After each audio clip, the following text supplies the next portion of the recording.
1988માં એક તબડક તબડક નામનું પુસ્તક બહાર પાડેલું.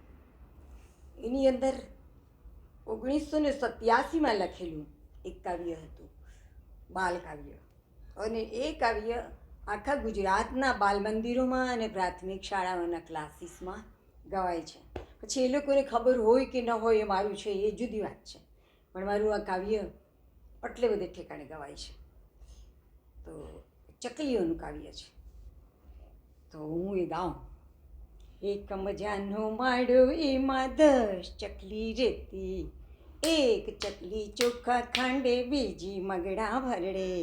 હો ચકલી ચકલી જો હું ઉડું છું, હો ચકલી ચી ચી ચી.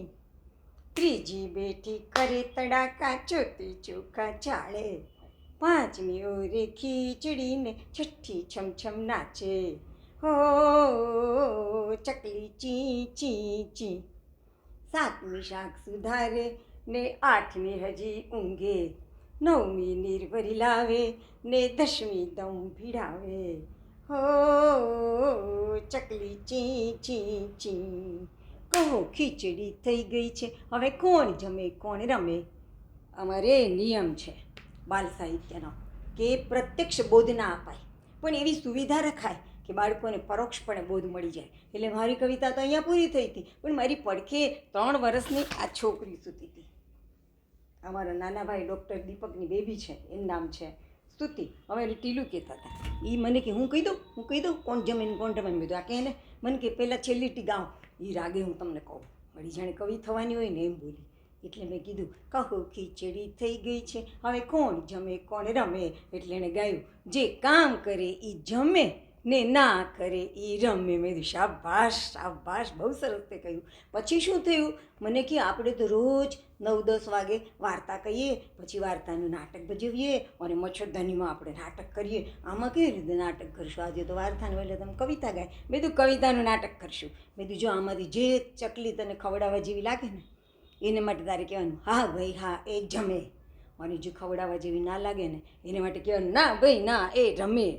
તો સ્પોન્ડિલાઇટિસ થઈ જાય ને એમ ડોકા હલાવતી હતી. એટલે મેં એને કહ્યું ને કે એક ચકલી ચોખા ખાંડે, એટલે એને કીધું હા ભાઈ હા એ જમે. બીજી મગડા ભરડે, હા ભાઈ હા એ જમે. ત્રીજી બેઠી કરે તડાકા, ના ભાઈ ના એ રમે.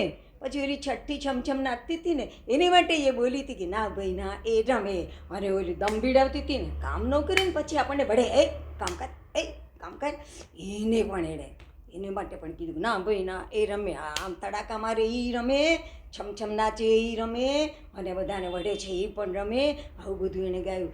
ભગવાન કૃષ્ણને કર્મયોગ સમજાવતી વખતે 700 શ્લોક કેવા પડ્યા હતા, ત્યારે અર્જુને કરીશ્યે વચનન તવ એમ કહ્યું હતું. અને મેં તો આ 7 પંક્તિ ગાય ને, ત્યાં આ બેબી એના નિયમથી એક પંક્તિ બનાવી કાઢી કે જે કામ કરે એ જમે અને ના કરે એ રમે.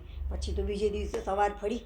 બીજા દિવસની સવારમાં એ 11 વાગે મારે ઘેર આવી તો એની ચડ્ડીમાં એણે ફ્રોક ખોસ્યું હતું. મેં તો આ શું કર્યું, આવું ન સારું લાગે. મને કે છે ને આજે અમારે ઘરે કામવાળી નથી આવી, એટલે મારી મમ્મી વાસણ ઉટકતી હતી. એટલે પછી મેં છે ને વાસણ વીછળવાના શરૂ કર્યા. તો નીચે ફ્રોક પલળે ને એટલે મેં અંદર ખોસી દીધું ચડ્ડીમાં. આપણે કાલ નહોતું ગાયું જે કામ કરી જમે ના કરી રમે. તો પછી મારે આમ કરવું જોઈએ ને. જો બોલો, તારા દાન ને મહાપુણ્ય. હજુ તો રાતના શીખ્યું હોય ને કર્મયોગ, એની મેળે એને શીખી લીધો અને સવારના તો એ પ્રમાણે જીવવાનું શરૂ કરી દીધું. આવું બાલકાવ્ય કામ કરે છે. જય શ્રી કૃષ્ણ.